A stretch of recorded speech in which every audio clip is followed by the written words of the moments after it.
Hallihallo und herzlich willkommen zu dieser Ausgabe von Underplayed Commander Spotlight. Diese Woche mit Ghazazul, der Seuchenkönigin. Ghazazul, die Seuchenkönigin, ist eine legendäre Kreatur aus Cold Snap mit dem Kreaturentyp Vampir und den Farben Rot, Blau und Schwarz. Sie ist in der Hinsicht interessant, als dass sie nur 64 Decklisten ihr eigen nennen kann, also keine große Fangemeinschaft hat.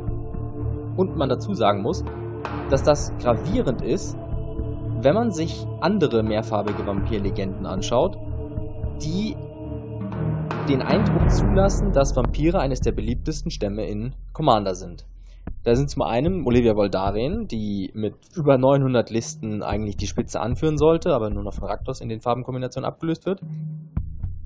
Und Edgar Markov, der neu erschienene, der auch fast 900 Listen sein eigen nennt. Nun ist es aber auch so, und das ist eigentlich der verwunderliche Teil, dass Ghazazul, die Seuchenkönigin, bevor Edgar Markov letztes Jahr gedruckt worden ist, die einzige dreifarbige Commander-Option für Vampirspieler gewesen ist. Und da Grixis eigentlich eines der beliebtesten Farbenkombinationen ist es also ziemlich verwunderlich, dass Ghazazul nur 64 Listen zu verzeichnen hat. Das geht so weit, dass ich vermute, dass ihre relative Unbekanntheit daher rührt, dass sie aus Cold Snap kommt. Denn Cold Snap ist nach all meinem Empfinden ein sehr unbeliebtes Set, in dem viele Karten quasi vergessen sind, weil sie einfach nicht in die Zeit gepasst haben. Und man muss auch dazu sagen, dass Ghazazul schon in dem Set nicht zu dem Set gepasst hat. Und dadurch ist sie vielleicht einfach unattraktiv. Was ich mir auch noch erklären könnte, ist, dass der Zugriff zu Weiß fehlt, aber dagegen spricht, dass es so viele Vampirlisten gibt, die kein Weiß spielen, sprich die Olivia Voldaren-Listen, dass das eigentlich kein Grund sein kann. Edgar Markov dahingegen aber objektiv betrachtet der stärkere Commander ist, einfach weil der Kartenpool größer ist und die Hauptfarben für Vampire nach wie vor Weiß, Schwarz und Rot-Schwarz sind. Und eben nicht Blau, wenn man von Duskmantle Seer und Blood Tyrant halt, glaube ich, absieht.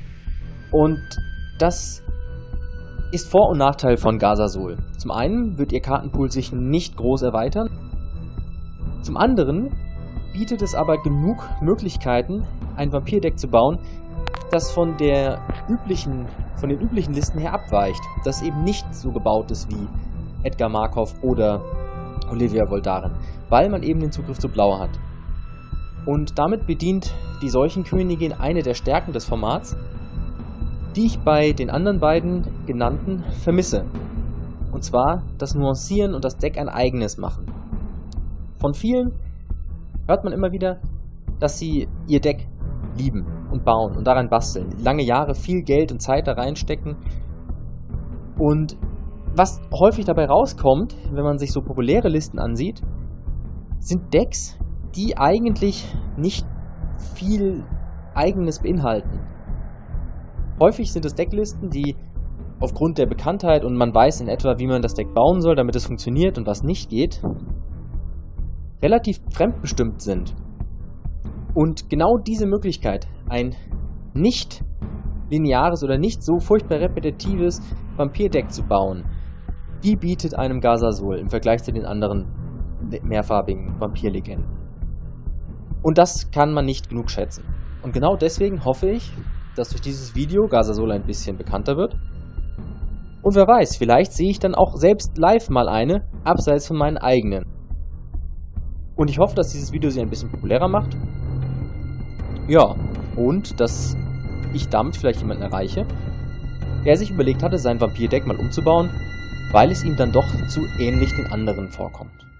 Und in diesem Sinne will ich mich für heute verabschieden. Ich bedanke mich fürs Zuschauen. Macht's gut.